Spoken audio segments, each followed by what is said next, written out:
From Isolation Studios, it's Richard Krause. Welcome everybody to In Isolation With. It's the talk show where we make a connection without actually making contact. I'm Richard Krause. I hope you're staying healthy, I hope you're staying happy, and I hope you're staying safe. Andrea Dorfman is a filmmaker, an animator, and artist who joins us via Zoom from her home in Halifax, Nova Scotia. Her films have played at film festivals around the world. She's won awards, and she's back with a new one, now on VOD. Spinster stars actor and comedian Chelsea Peretti from Brooklyn Nine-Nine as a wedding caterer who gets dumped on her 39th birthday. Over the next year, she builds a new life based on self-empowerment and independence. Spinster is being called the anti-rom-com of the summer, so I began by asking Andrea Dorfman about subverting the rom-com genre. Nobody's single by choice. Well, I am. Why should I have to defend my life to a table of strangers? I don't want to talk about men. And not talk about getting older. Honestly, it's just living longer. Why is that something to complain about? Cheers, girl. Yeah. Tell me why it was important to you to kind of subvert the rom-com genre. If there's ever a genre that needed subverting, it's that. So tell me, why was it important to you? Yeah, I mean, I think you answered the question.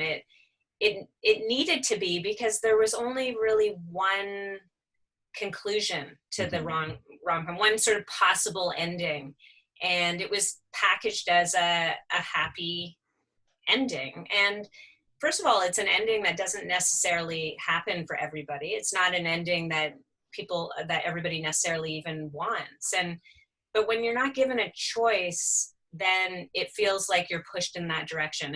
And I think for me and the writer Jennifer DL, I mean, the story is really lifted from lives of people we know, from what I went through in my 30s, and that feeling of, well, what if I never meet somebody? You know, the rom-com, offers up on a platter, well, this is what will happen, but not necessarily. And so it comes from a place of what could be a meaningful life that doesn't necessarily include all of those, those sort of markers of status, like partner, child, and. So the inspiration, you said some things that happened to you in your 30s. There was a story that I read about a friend of yours that was sort of woven in here. And then I would imagine that you just use that as a starting point. The script was worked on for years, I'm told. And then you extrapolate from there. Tell me a little bit about the process of putting it all together. Yeah, feature films are huge. They involve a lot of people along the way who have influence, who can give you money or not. And there were a couple of lives of Spinster that ended up dying. And at the core, we always wanted to tell a story of a single woman that wasn't a quote empowerment story, but was real.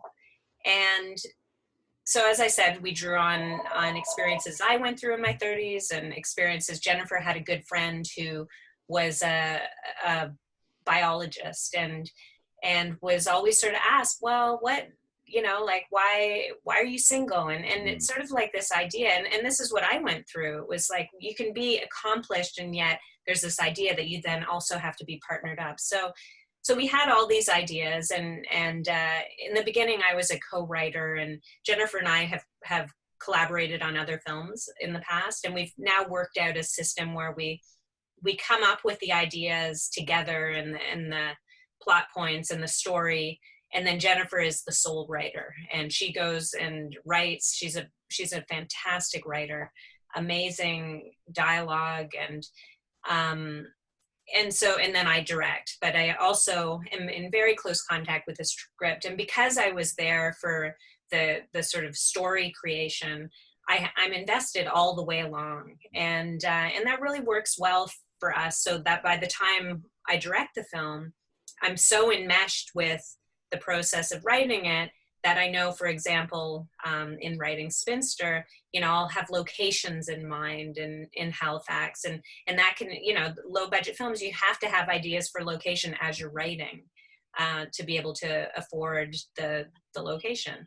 And so I'm always thinking of these things along the way. But I would say from beginning, when we first started, we went back and looked at emails, because now with Gmail you can go back. I mean, I think it was maybe 2009 or 10 when we first started talking about it. I mean, but that being said, Jennifer and I have many films and film ideas and that are separate and together. So it's not the only project that we were working on.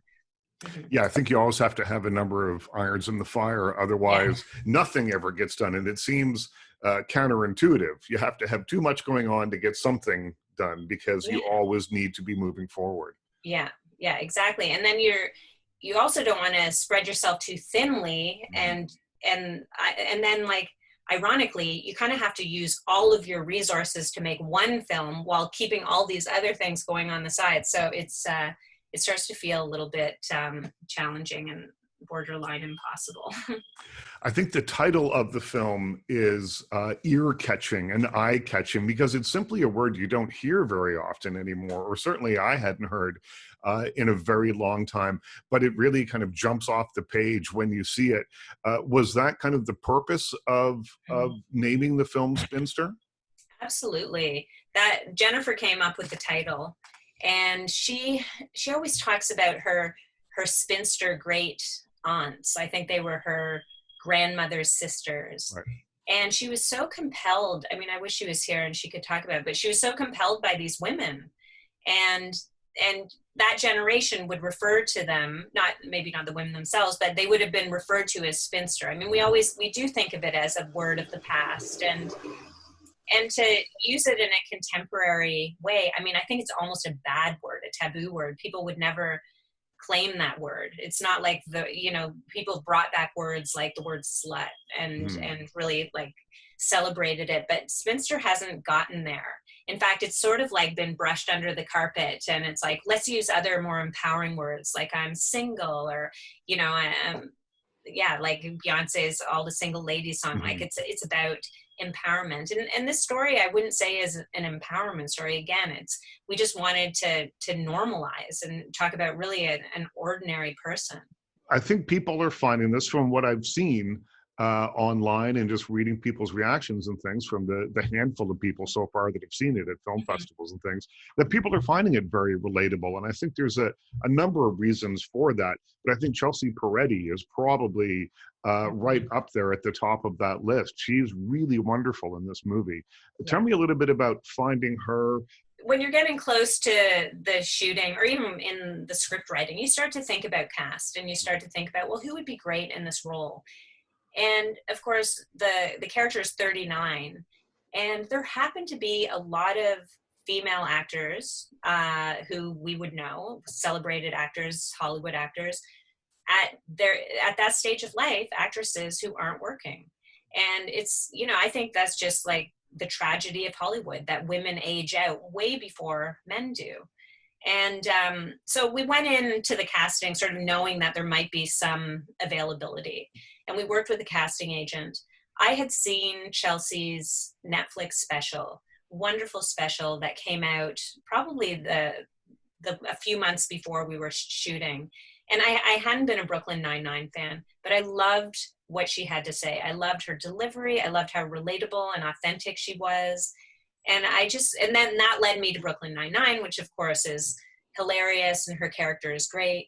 But I just thought that maybe she would be somebody who could work well for the role. She just seemed, again, like she just seemed real, but also she had an edge. And we wanted somebody who had an edge. The character, goes from being kind of barbed in a way, angry, to getting to another place, not to spoil the film. But when the casting agent approached her agent and got a script to her, she had, she was between seasons of Brooklyn Nine-Nine. She had a baby. It seemed very unlikely that she'd come all the way across the continent to Nova Scotia. But she loved the script, and she really loved that it was a female story written by women and directed by women. Like, she just loved that it had this female energy. And so she was game. And it's like, kudos to her for for bringing her baby and spending a month in a place that she'd never been without her family support. And yeah, really brave, I have tons of admiration for her for doing that. And she enjoyed the experience completely. So I've read a number of interviews with her, and she was asked, what is unique about your voice? And she said that being on a set where the top line are run by women was very collaborative, that there was really great energy. Everyone felt really smart, creative, and enthusiastic. How do you respond to something like that? Yeah, it's funny. She mentioned a few times how different the set was than other sets she'd been on. And of course, I used to be a camera assistant before I became a director. So I've been on a lot of sets as well as a technician. And I know what it's like to feel the hierarchy of a film set. I mean, film is based on, I think, the military, the hierarchy of the military. Right. And it's very hierarchical. And I don't like hierarchies. I mean, I prefer a set where if somebody came on the set, an alien, somebody who wasn't part of the crew, they wouldn't know who the director is. Right. Because I really see my role as trying to bring out the best in everybody, trying to distill everybody's creative energy so that the end product is the best it can be. And if I'm loud and micromanaging and demanding and autocratic, I think that just freaks people out, because I know that firsthand because it freaks me out. Mm-hmm. So I think, I love hearing that she got that was the vibe of the set, because that's certainly my goal as a director. And, mind you, while keeping everything between the rails of the vision, you can't be so inclusive that it turns muddy. I need to go into it knowing what I want, but I also love allowing other people to have a voice. And I think that only makes it better. You talk a little bit in things that I've read about making movies that you would have liked to have seen at various stages in your life. Mm-hmm. Spinster, I think, based on what you said earlier about a time in your 30s, might have been one of those films. What exactly do you mean by that? I did a little bit of, really thinking back to what that time in my 30s was like through the process of making the film. And now I've given it a bit of a reflection now that the film is done. And I had a friend who, when I was single and depressed in my 30s and feeling like all of my friends were in some phase of falling in love, getting married, and having kids. Like, it seemed like everybody was doing one of those things and I was just out of sync.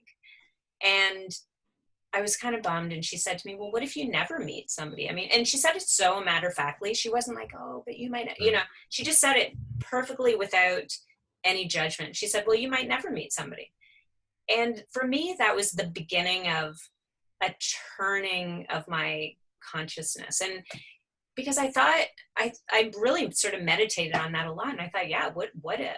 That anything could happen. I could get hit by a truck tomorrow riding my bike. I mean, anything could happen. And what if that happened? And I think that had I seen examples of, and I think I did start to, but if I'd seen stories that weren't rom-coms, that weren't, even extraordinary women who were leading lives single, but just people like me, I think I would have felt comfort. And one of the places I did find a lot of comfort was older women. I remember at the time I befriended quite a few older women who really, had their shit together in a way that was quite amazing and inspiring to me. And I've always been the kind of person to look for teachers. I tend to ask a lot of questions of people and search for answers. And so, yeah, so I think that in answer to your question, I think that's what I would mean by Spinster. And I hope that it's a film that people see and do feel similarly akin to or comforted by. What does Halifax offer you? As a filmmaker, you lived there, you were based there. I've been here now more of my life than I'm from Toronto originally. I came here to go to art school. But as far as being a creative person and a filmmaker, it is there's such a rich pool of talent here. There are, the film community and the visual arts community, the music community, the theater community. There's just so much to draw on for me as a creative person, and especially as a filmmaker. All of my films use the local music that comes out of Nova Scotia, which I love. So I think there's just the talent that exists here, being the biggest city on the East Coast. But I also think geographically, to live in a place by the ocean, it's so beautiful. And it's so easy to get to nature. Living in downtown Toronto growing up and wanting to leave the city, it seemed hours just to get out of the city. Whereas here you can hop on a bike and get to a lake or the ocean. And again, as far as a creator goes, not only do I get to be in nature, which is inspiring, but bringing the camera to nature is just that much easier. And then finally, I would say that the arts community is a community, and people really bring that to collaboration. And so I've had incredible experiences creating with people, and whether it's my project or me working on somebody else's project, people are really willing here, which is wonderful. That was my interview with Andrea Dorfman. You can find her new movie, Spinster, on VOD wherever you legally download and buy movies. Well, that's it for today. My thanks to Andrea Dorfman for her time, but most of all, my thanks goes to you for watching. I'm Richard Krause. Stay healthy, stay happy, and stay safe, and we'll talk again soon.